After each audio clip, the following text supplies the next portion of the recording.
Austin. Hey, man. Nice to meet you. Grant, right? Yes, sir. Awesome. Kayla's told me a lot about you. First time in a fly shop, right? First time ever. Okay, well, come on. Let's get you outfitted. Let's do it.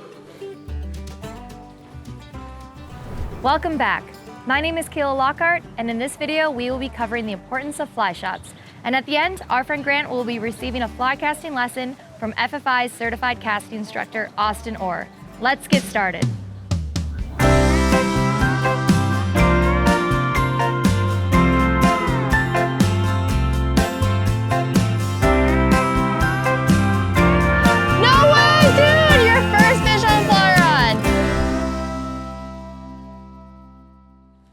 Whether you want to test the waters out or go all in, fly fishing is extremely accessible and it can all start at your local fly shop. They are a great resource of knowledge and guidance when you're just getting started. You know, I heard from a buddy that fly fishing is super expensive to get into. That can be true, but the reality is that the technology for that stuff has come so far that it's made it more affordable than ever before. Fly shops, just like the sport, can be overwhelming when you first step into them. But normally they are filled with warm, welcoming people that are just there to help. Outside of the fly rod setup, there are a handful of essential items you should be thinking about before you get on the water. Firstly, a pair of polarized sunglasses. They'll help you see clearly into the water and reduce glare on the surface. Also, you're casting flies with hooks. You should protect your eyes. Nippers are a must when changing out flies or adjusting your tippet. Think nail clippers, but even more basic. Properly retrieving the hook from a fish requires tools like hemostats or pliers. Trust me, it's safer for the fish and for you. A fly box is another essential. They normally come with a foam insert and allow you to organize and keep your flies in one location. As you progress, waders and boots are a great addition to your gear. Another essential tool is a landing net. This is going to help you land fish, unhook them, and release them safely back into the water. Lastly, you gotta store all of your gear somewhere. That's where a sling pack or regular old backpack will do just fine. These are just a few items that I have found to help me out on the water and enjoy fly fishing that much more. All right, man, did you get everything you were looking for today? Yeah, man, just grabbing a couple things. What you get here today?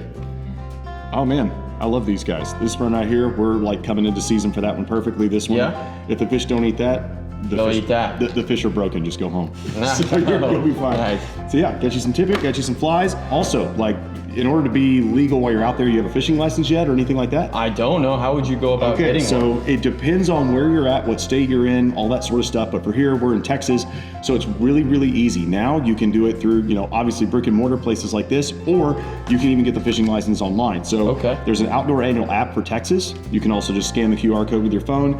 All the links are on there. It's super, super easy to get connected with Texas Parks and Wildlife Department. It will show your year-over-year licenses, so it's really, really easy to see what license you bought on what year, and it's always with you. Hey, and Grant, one of the great things about FFI is they have local clubs.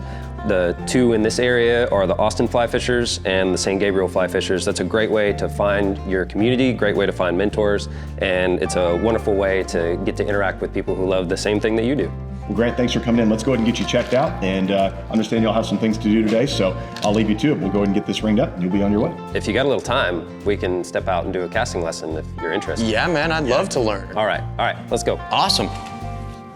Most fly shops offer casting instruction. So if you're ever looking to get started, go into your local fly shop and simply ask, or you can check the link down below to FFI's directory of fly shops and clubs around the US. All in all, a fly shop is a great tool for beginners to expert anglers. Whether you're looking for local intel, you need to re-up on your flies, or you just need to pick someone's brain, your local fly shop is going to be a great resource to keep you moving forward on your fly fishing journey.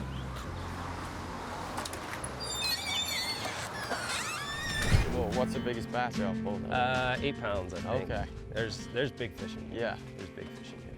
I'm Austin Orr. I'm a certified casting instructor with FFI. If we had to pick 5 things to really focus on as a beginner caster, maybe you've never touched a fly rod before. Grip, I would start with the thumb on top. Gently hold it firmly, but not kill the thing. As you lift the rod tip up, you need to do so smoothly to that stop. Don't overpower everything. Lift the rod smoothly to the stop. Wait for that line to unroll. Move it back forward to that firm stop. and allow the line to drop. Don't drag the line down into position, allow the line to drop, and then move the fly rod down into position. All right, so that's a solid start. One of the great joys for me is to see that light bulb moment when someone new comes into the sport and they have their first few successful casts and they realize that this is something that they can do. That brings me so much joy. If you're looking for more information on fly fishing, fly casting, head to your local fly shop, head to your local fly fishing club or flyfishersinternational.org. There's tons of information on our website. I can't wait to see you out on the water. In this episode, we covered some misconceptions regarding fly shops, some essential gear you'll need out on the water, and got Grant coached up on how to properly cast a fly rod.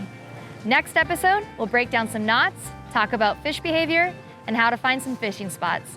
Until next time, thanks for watching.